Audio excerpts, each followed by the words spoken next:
So the next stage is self-formation, kind of an understanding of who I am. And so that 3 to 5, you know, I'm a good guy. You know, I'm Superman. And you say, oh, well, you know, how do you let him be Superman this time and you be? No, I'm always Superman. I'm sorry, all my examples are boys, but that's what's most visceral for me. But,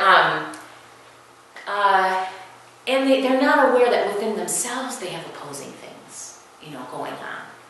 So actually, some of the things you find at this age is they experience, especially if they're siblings, they experience very negative feelings towards their siblings, but they love their sibling. And so then they feel terrible that they have these bad feelings, and so then they're bad. You know, this is starting to happen. And actually, that happens quite young, but they only experience it as confusion. They don't know what they're going through. So we start to, they're in that and also moving out of that kind of blanket. This is good, this is bad. He's a bad boy because he got a, you know, in kindergarten, they're always looking at, what color am I today? Because the colors indicate, at least here we do, your kind of social, how you did today. And it matters. And they come home and tell you what color everybody in the classroom was that day. What color were you? Well, I was whatever, but so-and-so was, you know. So then they're starting to incorporate their memories into their life story. You may hear, they might want to talk about how tell me about how I was born. You know, or tell me about that time when I, you know, they want to talk, and then it starts to come into who they are. I had a hard time when she had me, but she was so happy to have me. It was worth it, you know. And then the other thing, and I don't know about you, but as a parent, I have a hard time with this. They develop an inner self, and you don't know everything that's going on. They don't tell you everything anymore, unless, you know, they have the option to share. So this is another time when our kind of walking alongside them and giving them language and developing our trust in talking with one another, parent to child, and child and teacher, right? A teacher being aware that these kinds of things are going on, and you start to have indications, and I think it points to the importance of the parent-teacher relationship, because something may have come up. They might have been able to trust you to tell you something deep inside that they've been holding on to maybe for months. And if you have a good homeschool relationship, you can bring that up, and the teacher has a sense, or the teacher just, I don't know, I'm not sure what's going on, but there's something that is troubling her. So just having an understanding that these things can happen, and that they're, just because they're not expressing it doesn't mean it's not happening. So. They're developing emotional resilience. So, you know, as they're on their first t-ball team, or they're trying something in gymnastics for the first time, or, you know, and they're having problems with their friends. You know, it's amazing how quickly they can bounce back at this age. But also, they are capable of bouncing back. So if they're having trouble, they're holding a grudge, they don't want to forgive, we can talk them through this. And they're developmentally, they should be able to respond. Then, as we mentioned before, these external factors, they're referencing others now in their sense of self. Where at 2, at 3, it's me, mine, I. And it's just what they want. They could care less what the rest of you are doing, you know, and whether or not it's impeding you. But they start to take account of parents, of teachers, of their friends. What's cool to wear or not. Even in a school that has a uniform, like, I am not wearing that collar. You're 5, why do you care? You know, they pick something up. They've picked something up. Okay, so then let's talk about the idea of self-esteem at this point. And I mentioned we talk about this again. This is an interesting way of putting it. Is earned self-esteem or global self-esteem? And there's a lot of work that bears this out over many, many decades. But the most recent is Carol Dweck's work on mindsets, and that, rather than praising the outcome, we praise the process. We praise that they had to have courage to try something new, that they had to persevere, that they had to have diligence, and that they did it. This all comes from a sense, our sense of self-worth comes from our sense of competence, that we've been able to do something. I would say 95, I don't want to quantify it. There is something about the security that comes from knowing that you're loved.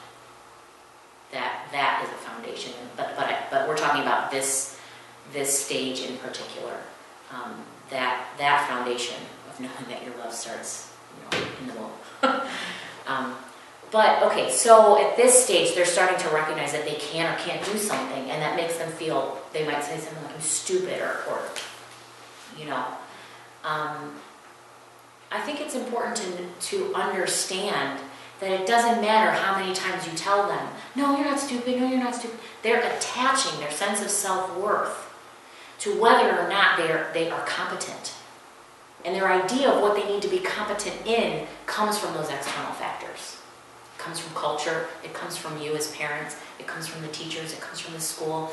And so what we value and what you as a parent values becomes very important to help them direct their self-esteem into healthy competencies, as opposed to, being really good at rolling a joint or something like that. You know what I'm saying? I'm trying to give you an extreme picture, but whereas global self-esteem, which I think culturally,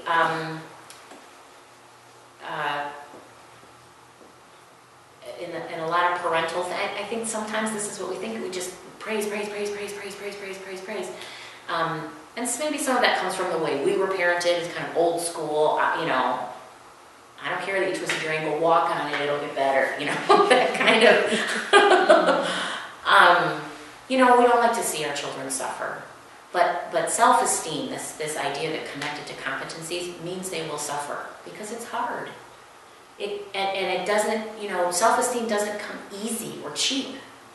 You develop things, and so that means there might be tears, it might be new and scary, and then there's more tears, and then you don't want to do it, but it's something we said we were going to do, so we have to follow through.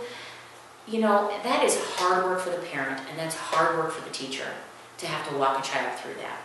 But that is where the self-esteem comes from. That I did it. It was hard, but I did it. I did it. So then they're running around and I went potty, or I can tie my shoes, and or we see here at Birchwood, look at how many problems I did. And she's 6. What are you doing? But you did it. You did it. Wow. All that hard work. So then some of the research like Carol Dweck has now is, what are we praising? The praise is full of what the kid already knows is true. But they're getting from an external factor, especially someone that's highly valued, which at this stage is the parents, and to the second degree, the teachers. They're getting, it's affirmation of what they already know to be true, but we're pointing them to it. Just as in everything else we're talking about, we're pointing them to ways to think about how they're thinking. We're pointing them to these things with our language and with our support, or walking alongside them. So these are the things that happen. They can feel guilty because the things that they tried didn't work and they didn't get support doing them. So it's like the question here is, am I good? So at this stage, they're trying to assert control and power over their environment. They're trying to make choices. They're accomplishing tasks. They're facing challenges.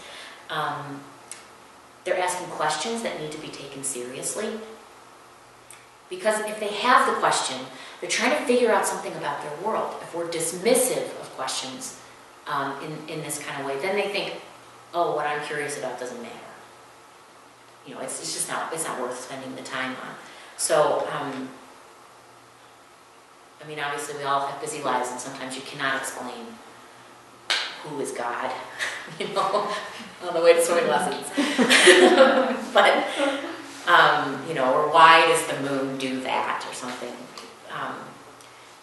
But so I just think it's important to know those questions behind that is an exploration of who, and an affirmation of who am I? Who am I? Am I good?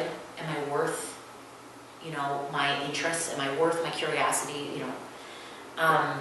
So if there are efforts in that way to engage in the world, to do something on their own, to take initiative, if they see them as an embarrassment to themselves, that's where the sense of guilt comes from.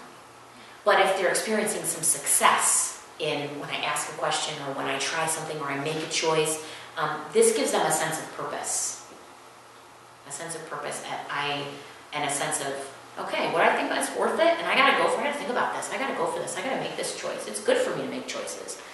Then as they're getting a little older, we'll go back to this competence, which I think takes a long time. It's the question here is, how can I be good? How can I be good? As they face increasingly complex tasks and they're striving to master these more complex things, they're looking for support and encouragement in order to get this sense of competence, this belief in themselves and this belief in their own skills, that they can count on themselves. And when they fail, okay, here's the language again, we're walking them through this idea of, you got to just keep trying again, because you're going to feel great once you do it.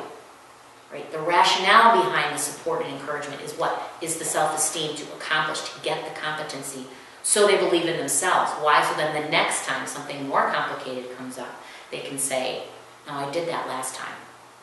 So it starts to become, as they get older into this, through this stage, we're working toward that becoming something that's intuitive for them. I've done this before, this kind of self-reflect, I've done this before. But it comes, that language, that self-talk comes because we have said it to them. We have walked them through with the idea of they're accomplishing this thing, that their competency gained is developing the self-worth. Okay, so moral development. So the first thing is, what's morality? That is, it's culturally based, it's family based. We'll get to this later when we talk about culture, but what we're talking about with children is just the ability to learn the difference between right and wrong.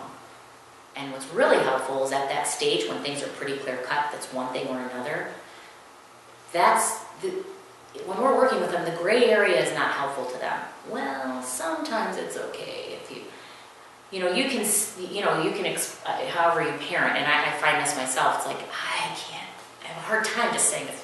Because I function in this area of giving people the benefit of the doubt. But they don't. It's black and white. And so giving them clarity is helpful because you're building a foundation on which to understand the gray later.